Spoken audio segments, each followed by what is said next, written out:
Today I'm going to be showing you the absolute very basics of how to use VFDs.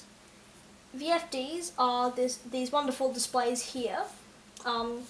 They use vacuum fluorescent phosphors inside them. Those little white parts in here, it's probably a bit easier to see on those. And they glow. They create this amazing retro blue glow. It's unlike anything else that I've ever seen. They're truly phenomenal under dim light and when they're run properly. So I'm going to show you just how to turn them on, how to get individual segments lighting up. First, to run these screens, you will want 12 volts, probably ideally from some kind of mains power supply. I'm using a little DC barrel jack that's connected up at the wall over there. And to the side, I've got my little jack here. I can plug that in. Nothing happens because it's just simply connected to the breadboard power rails and nothing else. So I'm not sure if you can see, but I'll probably put up a close-up later of these little hair-thin strands that go all the way along the length of the screen.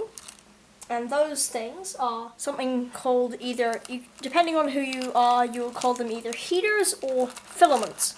I prefer the term filaments. So very simply, you can see where the filaments go down and connect. So they have these little connectors there that go down into the metal plate into the pin. So usually the pin that connects them is on either end.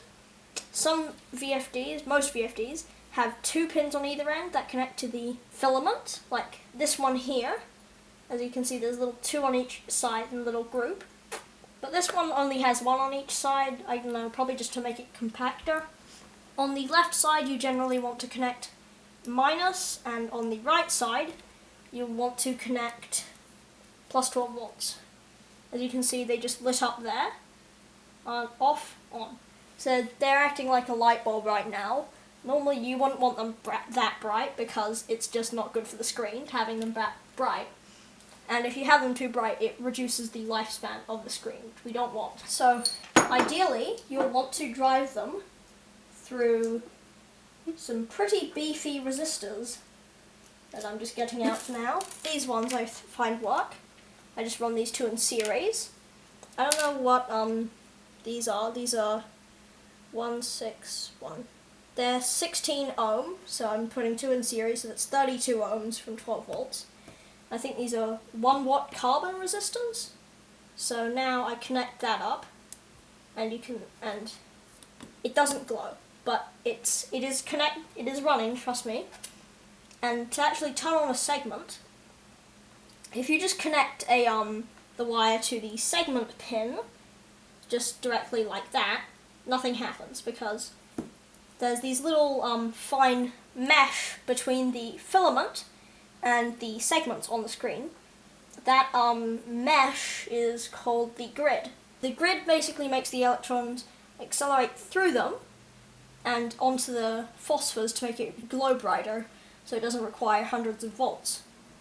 So to figure out which pin has the grid, you look at the grid. There's the metal part that goes down into the pin. So in my case, every second pin has a grid attached to it. So the first one is connected on pin 4, which is here.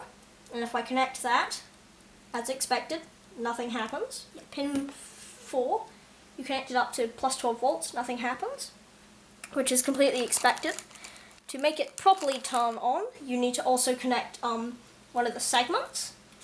So on the back of VFDs, like this one here, you can see these complex wire traces running around so if you look on like this side here, you can see the individual segments, and on the opposite side there's a little dot where it connects, and if you trace the wire that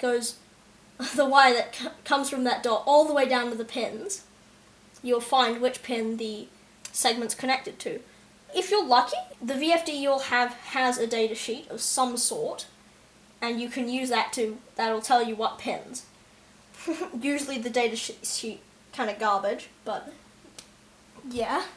So the segment G, which is the horizontal line on the center of the 8, is on pin 5 for me. And if I connect that as well, it just lit up, if you can see. Just turn off the light. You can see that's just lit up there. And it looks rather nice. Which means the screen is working. And another way, if it didn't work, if this, see there's this kind of like black, horrible looking gunk on the side. It's actually meant to be there. That if that turns white, that means the screen is dead and non-functional. You will never get it to work unless you can do some very fancy glass blowing and pull the air out from these. Because these have no air in them, and they are made of solid glass, so they are very fragile, and you definitely want to treat them with some care. Mine here I have wrapped up in either tissue paper or bubble wrap of some kind, just to make sure they do not get damaged, as they are very fragile instruments.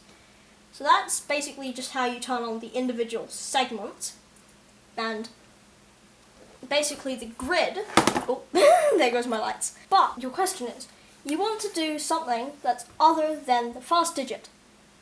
So to change the digit, you simply unplug the wire that goes to the grid, and you look where the grid goes down, and you can change it. So I've now moved that line to the second segment there, and that is now there. You can do that all the way down the screen, and that works. So which segment is on, and you can draw some characters. I'm going to just quickly do one off camera here. Here I've created the simple letter T on the screen, and as I showed you previously, I can move it around the screen. So if I can put it there and there, I can even put it all the way to the end. That's the very basics of how to drive a VFD just directly, nothing else.